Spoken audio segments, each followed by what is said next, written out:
by Marshall University, with more than 100 degree programs offered in 4 locations and online. More about the Marshall family at marshall.edu.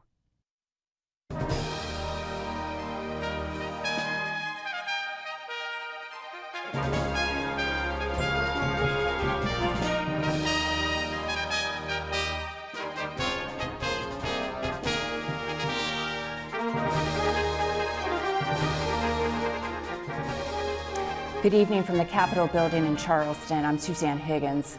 On the legislature today, children in crisis and a foster care system under the microscope.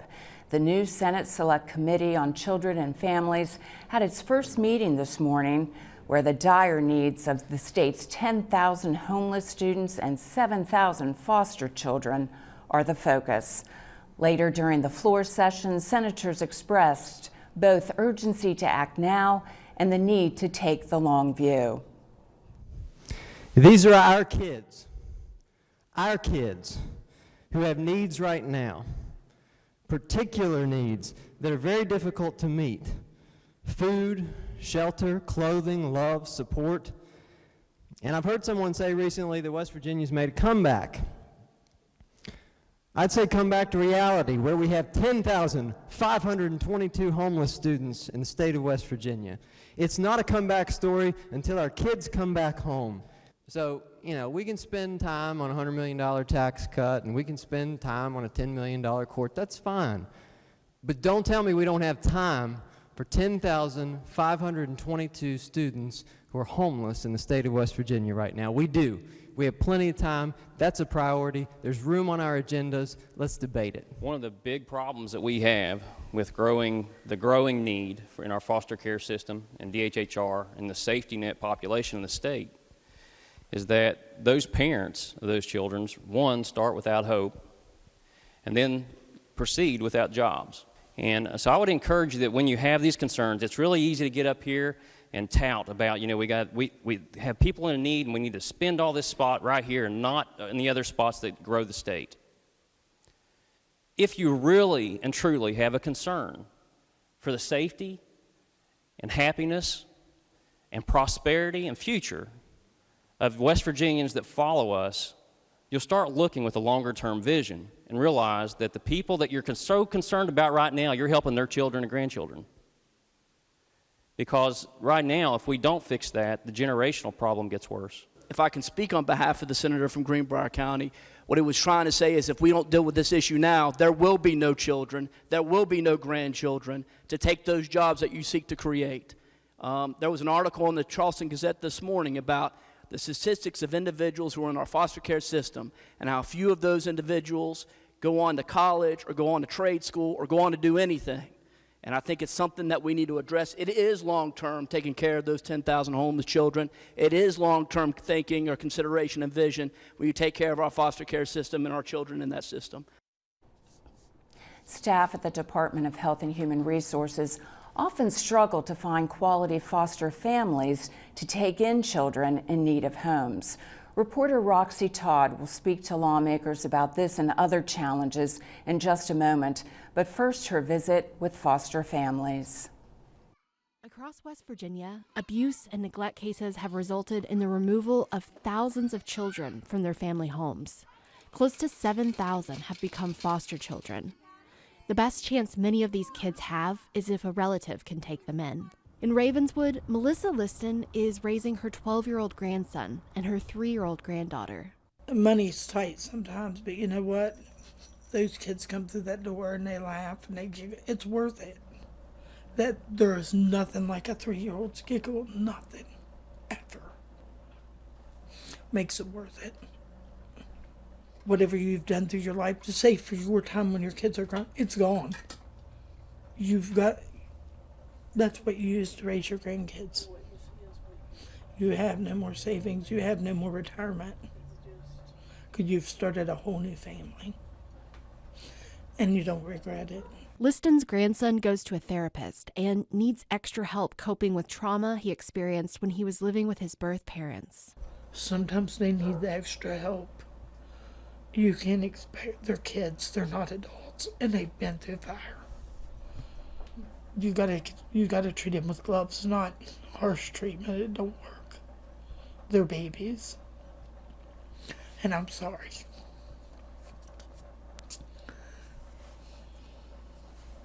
Her grandson faced neglect and abuse when his father, Liston's son, struggled with drug addiction. Liston says she blames herself for not knowing that her own son was addicted to drugs. Just keep them close. Check on them. Don't make excuses. I made those excuses. Don't do that. Because they're adults. They still need you. Breaking that cycle of addiction takes love and a lot of parenting, Liston says.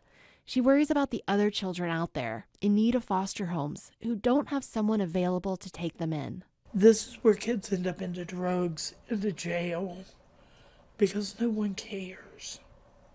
No one wants to step up and take responsibility. This time of the year, are they cold? Are they hungry? You can't stand the thought of a kid. I can't stand the thought of anybody, adult or child, being hungry or cold. I just can't. It's not in me. But kids pull at my heartstrings more than anything. Liston is what's known as a kinship foster parent.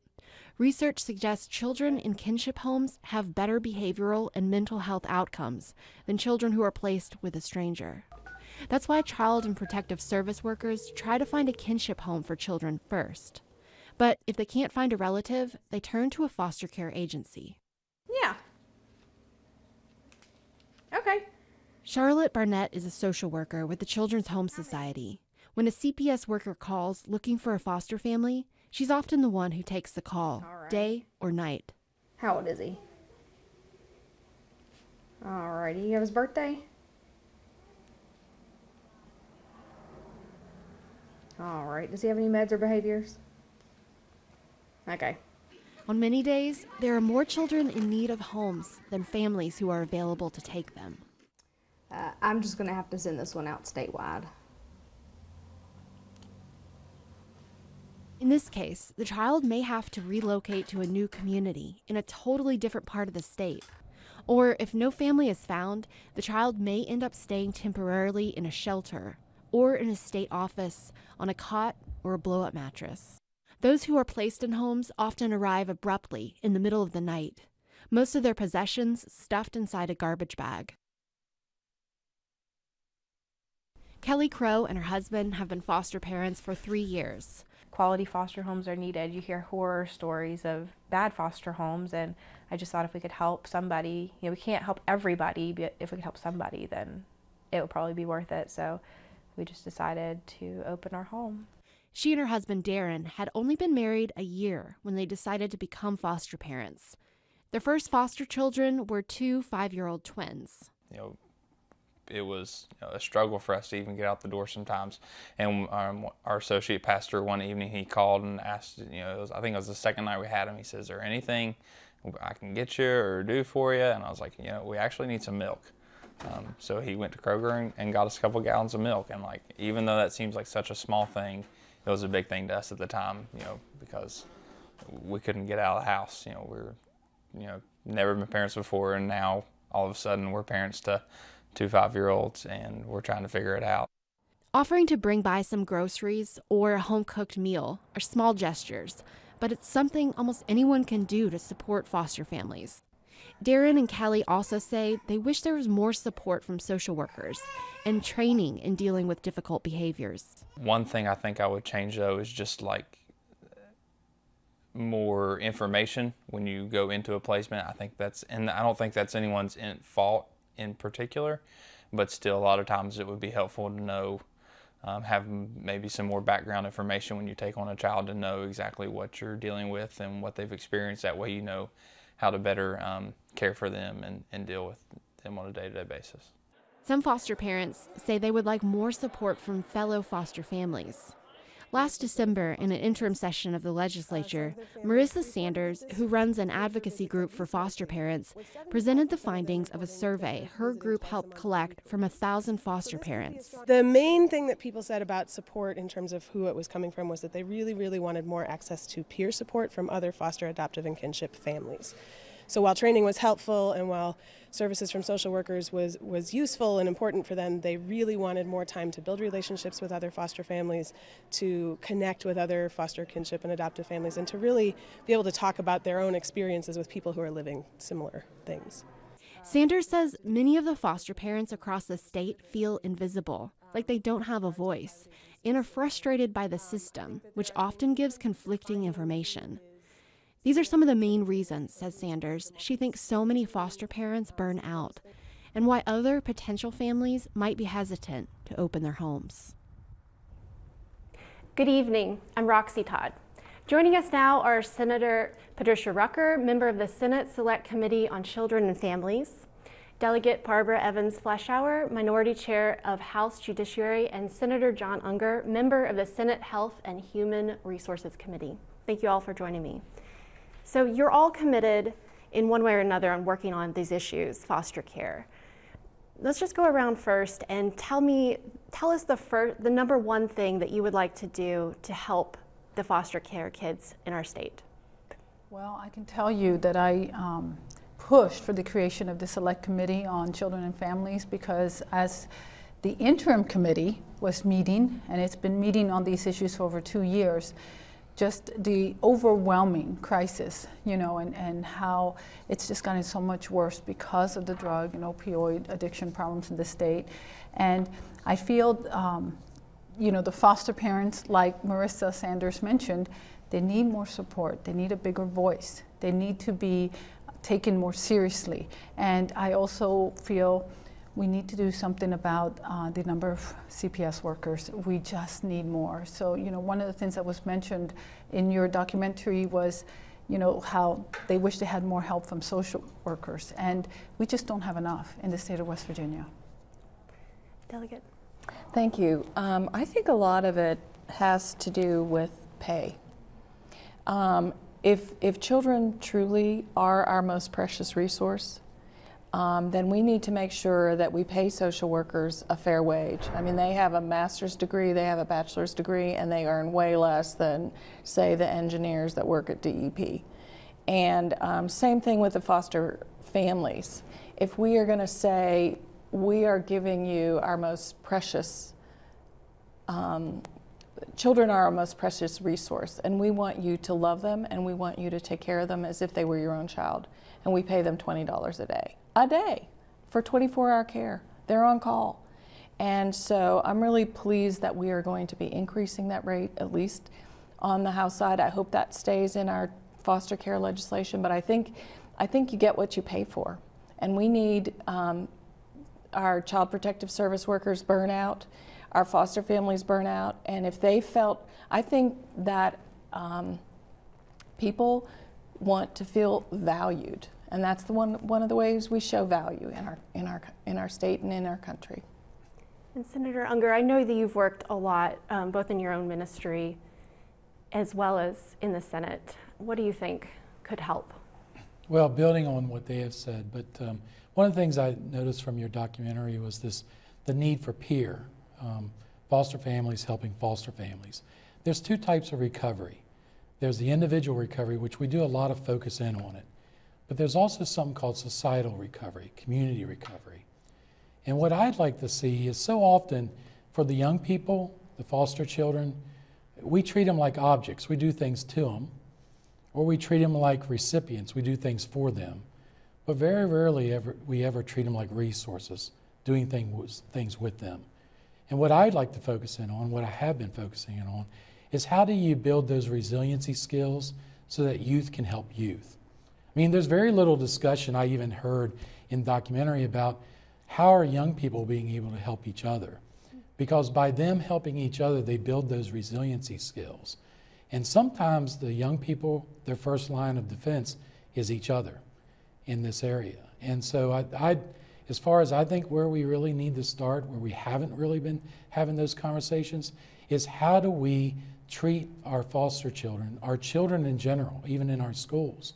How do we start treating them like resources, doing things with them, establishing those resiliency skills, and have them help each other and build that community? Right. Kinship parents, oftentimes grandparents, are a lot of the foster families out there who are really taking a lot of this on. I mean, we have great grandparents taking care of infants.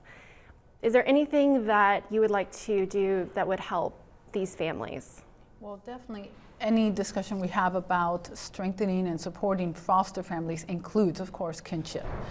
They have to be part of it. And, you know, again, some of them, sometimes it's grandparents, great-grandparents, it could be uncles, aunts, and they have to take these kids, even if they're members of their family, sometimes without any warning, without any, you know, preparation for it.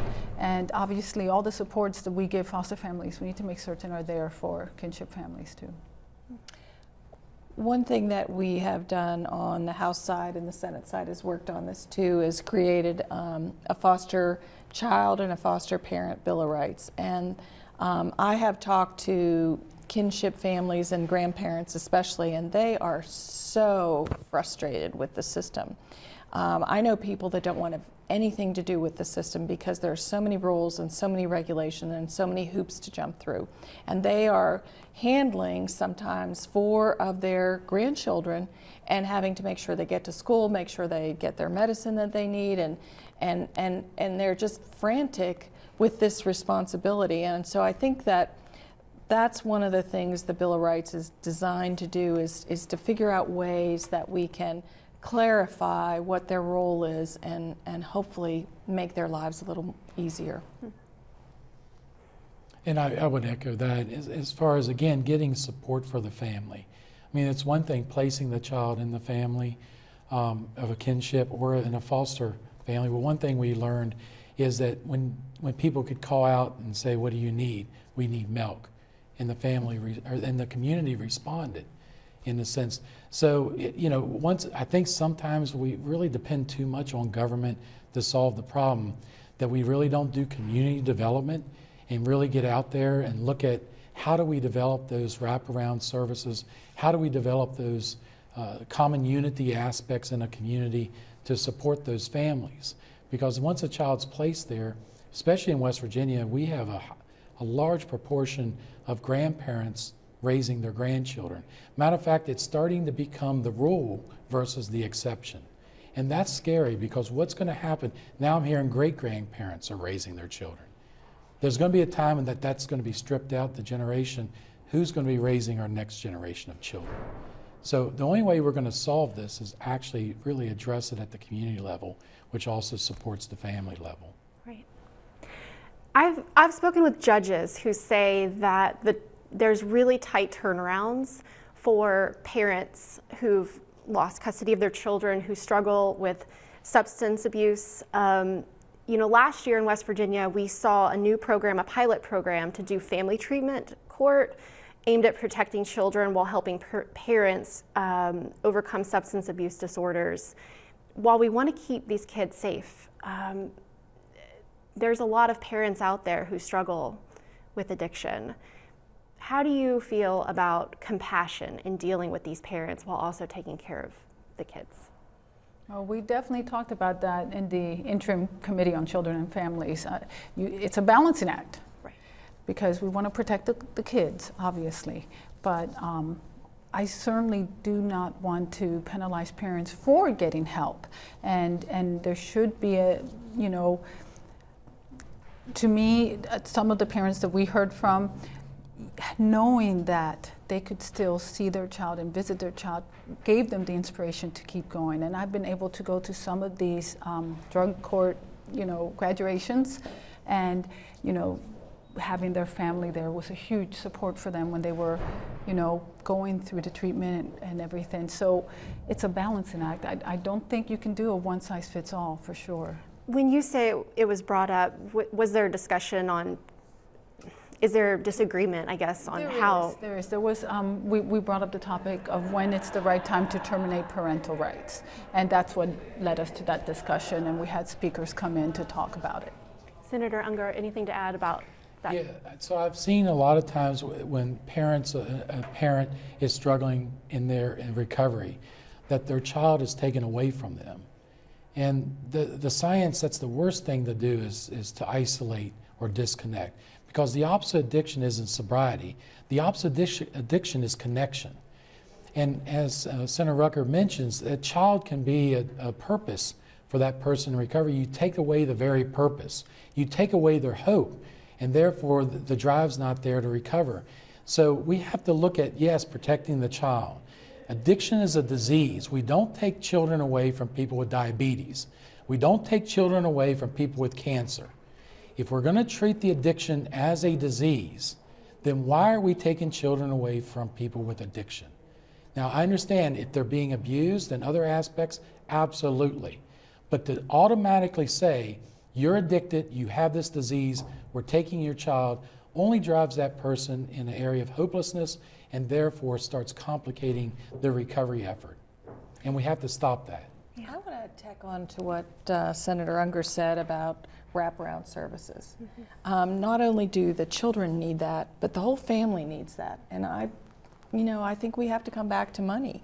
I mean, we have had something forced upon us by some companies that have, just made huge profits. And so we are about to lose a generation of children. With regards to the drug companies bringing in the opioid epidemic. So we're leaving these families to fend for themselves when they hardly know what's happened to them with this mind-altering substance. That some of them had issues with dental surgery. I mean, this is evil. And so I really think that the wraparound services are demonstrated to help both for the children and for the families. We have so many issues in rural communities. Like, it helps somebody who has a problem with addiction to get a job. Do they have a car? Can they drive? Or do they have fines because they lost their driver's license and drove to their job without that? I mean, it is very, very many services we need for these families, and if we don't invest in our future with these wraparound services, we are going to lose a generation. If I could build on that, in a sense, it's just not government. Robert Putnam wrote a book called Our Kids, and he's a psychiatrist out of Harvard. And in that book, he talks about in the 60s and the 70s, when people used to say, let's do something for our kids, they meant the children of the whole community. But he said today, when someone says, let's do something for our kids, people are saying their own children alone. See, we're going to have to start getting a mindset where we all have to have that wraparound services. We have to have communities of recovery. The government is a component, but where's the faith community? Now, I'm a pastor of 3 different denominations of 3 different churches. Where's the faith community in this discussion? There are pockets of it. They're coming forward. Where's the civic organizations? Where are these things? All sectors of our community needs to be firing on this. This is our future. And without it, I don't know, we're not going to attract industry. We're not going to attract businesses if we don't have the workforce. Workforce participation is one of the lowest in the country in West Virginia because of Appalachian fatalism. I'm convinced of this. People have given up hope, so they've even stopped trying to find a job. They don't even go to the unemployment office anymore. We got to somehow look at community development, and government is a partner in that, but it's not the total solution. We need to find ways in which we do that, and there are examples of that, and we need to lift those up and coordinate those and collaborate with those. And replicate them. And replicate them. I agree 100%. Yeah. We know that a lot of part of the root causes of our foster care crisis is the opioid epidemic.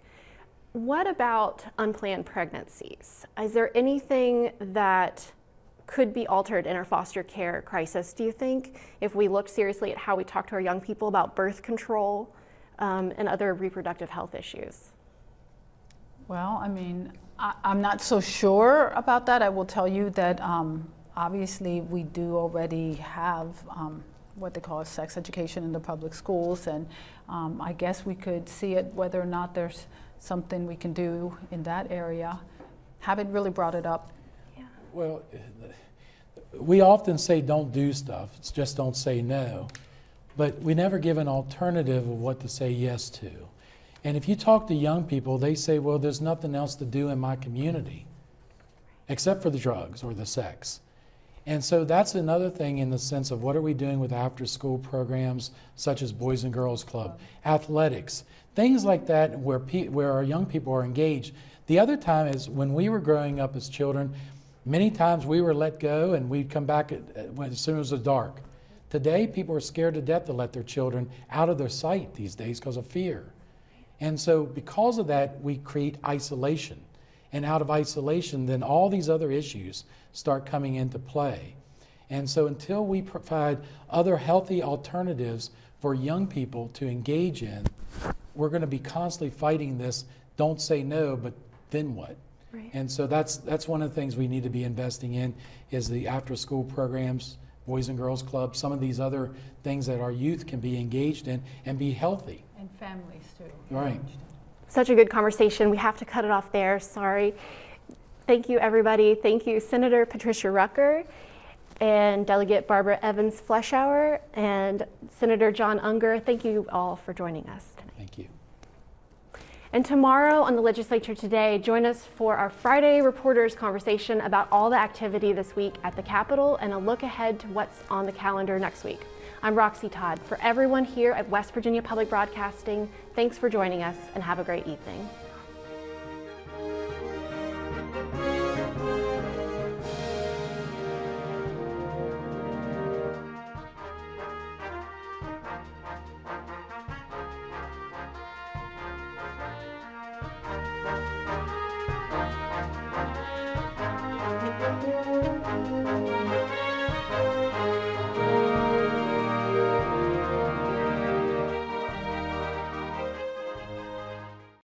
Hi, I'm Todd Freimeyer, and I am your West Virginia Public Broadcasting Media Sales Associate for Northern West Virginia.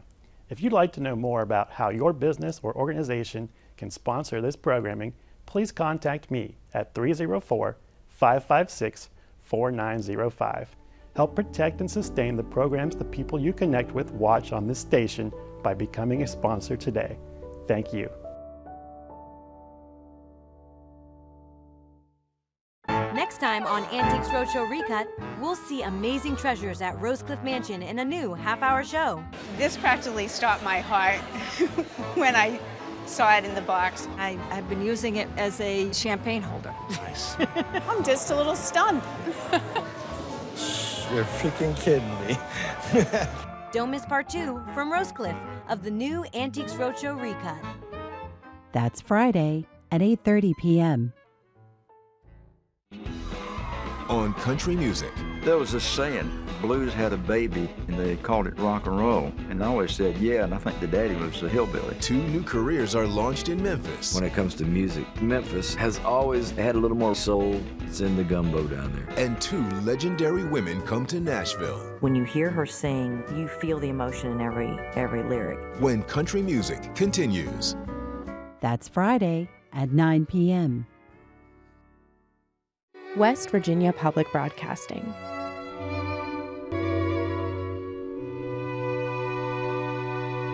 Telling West Virginia's story. Hi, I'm Erica Harris. I am a mother of 3 and a family physician from Ona, West Virginia. This is my youngest daughter, Katie. We like having the little lessons that she learns from Daniel Tiger. One day he had to wear blue. I always wear my red sweater. He didn't want to, but his red one was in the washing machine. I guess I'll wear this one, blue, like Dad's sweater. What would bother me the most about losing PBS is that there are a lot of children that this might be their only chance to watch something educational. Your sustaining gift helps protect West Virginia Public Broadcasting. Donate at wvpublic.org. You're never at a loss for TV that tells you stories with West Virginia Public Broadcasting. This special brand of television relies on your financial support. Become a sustaining member today. You're watching West Virginia Public Broadcasting.